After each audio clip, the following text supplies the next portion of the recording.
السلام علیکم ورحمۃ اللہ وبرکاتہ۔ الحمد للہ کفا وسلام علی عبادہ الذین اصطفی، اما بعد۔ معزز ناظرین،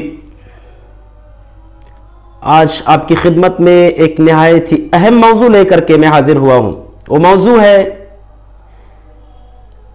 کہ آپ صلی اللہ علیہ وسلم کو نبوت سے پہلے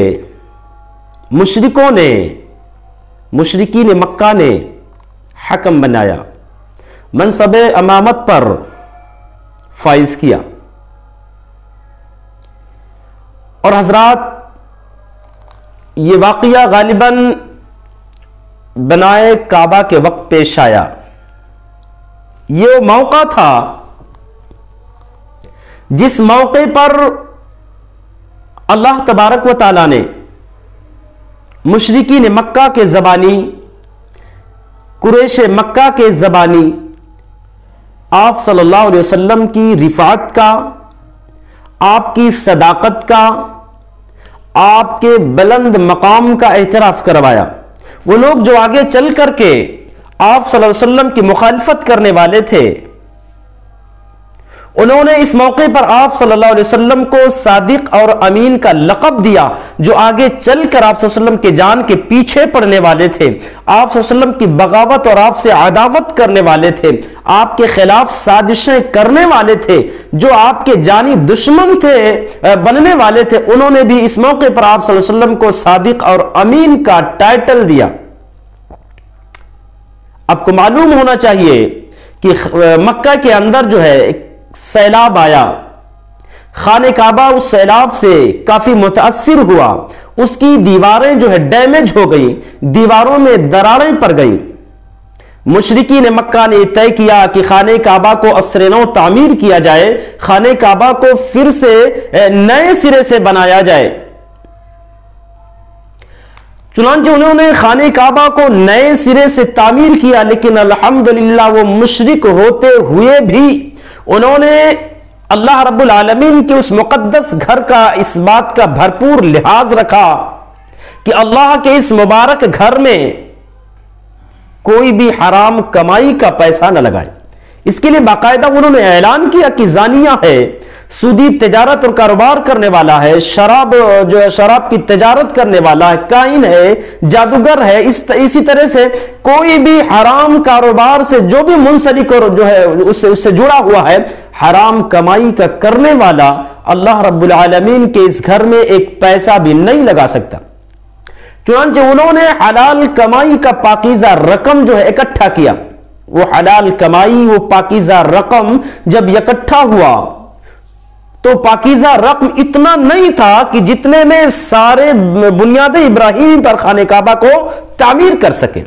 چنانچہ پیسہ کم پڑنے کی وجہ سے پہلے کی شکل سے ہٹ کر کے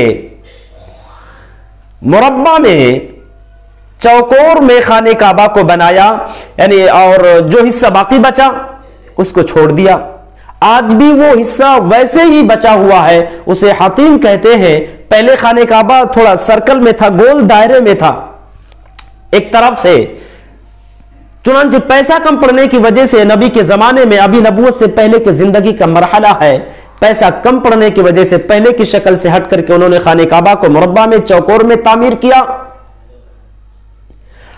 بہرحال جب خانہ کعبہ بن کر کے تیار ہوا تو معاملہ آیا حجر اسود کو اس کے مقام پر رکھنے کا۔ ہر قبیلے کے لوگ یہی چاہتے تھے کہ یہ اعجاز، یہ شرف اسے حاصل ہو۔ اس مسئلے کو لے کر کے، اس بات کو لے کر کے آپس میں کافی تنازع ہوا، کافی اختلاف ہوا، اور اختلاف اتنا بڑھا کہ تقریباً 4 سے 5 دن یہ اختلاف چلتا رہا۔ ممکن تھا کہ میان سے تلواریں نکل جائیں، وہ آپس میں جنگ ہو جائے۔ نوبت یہاں تک آ گئی تھی۔ چنانچہ ابو امیہ بن مغیرہ مخزومی، جو اس وقت وہاں پر سب سے بزرگ تھے، سب سے معمر تھے، انہوں نے ایک مشورہ دیا کہ دیکھو، ہمیں لڑنے کی ضرورت نہیں ہے، بلکہ ہم اپنے میں کسی کو حکم بنا لیں، اور وہ جو فیصلہ کرے اس کے فیصلے سے ہم راضی ہوں۔ سوال کھڑا ہوا کہ حکم بنائیں کس کو؟ انہوں نے آپس میں طے کیا کہ کل صبح سب سے پہلے جو خانہ کعبہ میں داخل ہوگا اس کو ہم اپنا منصف مانیں گے، اپنا حکم مانیں گے، اسے ہم اپنا امام مانیں گے، اور جو بھی فیصلہ کرے گا اس کے فیصلے سے راضی ہوں گے۔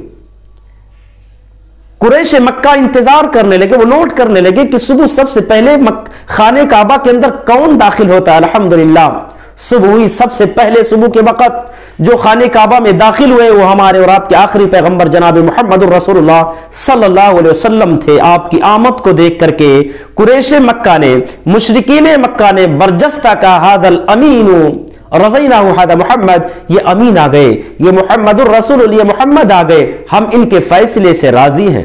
حضرات یہ وہ موقع تھا جس موقع پر قدرت نے انہی دشمنوں کے زمانی، انہی مشرکوں کے زمانی آپ صلی اللہ علیہ وسلم کے مقام اور آپ کے منصب کا اعتراف کروایا۔ آپ صلی اللہ علیہ وسلم آئے، کہا دیکھو لڑنے کی ضرورت نہیں ہے، ایسا کرو چادر لاؤ۔ ایک چادر لائی گئی، آپ صلی اللہ علیہ وسلم اپنے دستے مبارک سے چادر کے بیچ میں حجر اسود کو رکھا اور کہا ہر قبیلے کا سردار چادر کے کنارے کنارے پکڑ کر کے اٹھائے اور اس مقام تک لے کر کے چلے جہاں پر حجر اسود کو نصب کرنا ہے۔ چنانچہ تمام سرداروں نے مل کر کے چادر کو اٹھایا اور خانہ کعبہ کے اس کونے تک لے کر کے گئے جس کونے پر حجر اسود کو نصب کرنا تھا۔ وہاں پہنچنے کے بعد آپ صلی اللہ علیہ وسلم نے اپنے دستے مبارک سے حجر اسود کو اٹھایا اور اس جگہ پر اس کو رکھ دیا جہاں پر اسے نصب کرنا تھا، جو اس کا اصل مقام تھا۔ جھگڑا اس طرح سے ختم ہو گیا۔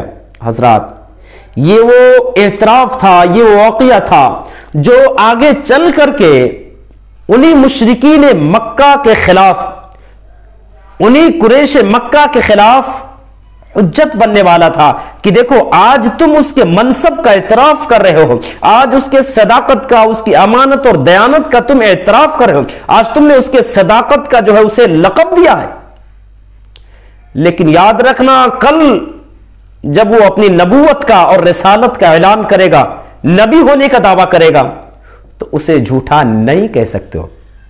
یہ واقعہ ہمیں اور آپ کو یہ پیغام دیتا ہے کہ یقیناً آپ صلی اللہ علیہ وسلم کے اخلاق نبوت سے پہلے بھی معجزانہ تھے، اور معجزانہ اخلاق اور کردار کی بنیاد پر مشرکین مکہ اور قریش مکہ جو تھے اس بات پر مجبور ہوئے کہ دشمن ہوتے ہوئے بھی آپ صلی اللہ علیہ وسلم کے سامنے وہ ہمیشہ شرمندہ رہتے تھے، اور دشمن ہوتے ہوئے بھی انہوں نے آپ صلی اللہ علیہ وسلم کو صادق اور امین ہونے کا لقب دیا۔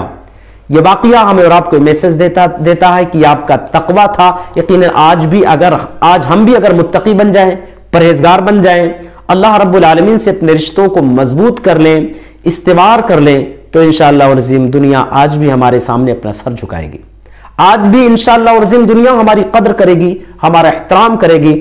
دشمن ہونے کے باوجود بھی دنیا احترام کرنے پر مجبور رہے گی۔ ہم اللہ سے دعا کرتے ہیں کہ بار الہ ہم تمام لوگوں کو، بالخصوص ہم امت مسلمہ کو، اس واقعے کے جو پیغامات ہیں، جو میسیجز ہیں، ہمیں اور آپ کو اپنانے کی، متقی بننے کی، تقوی شعار بننے کی توفیق عنایت فرمائے۔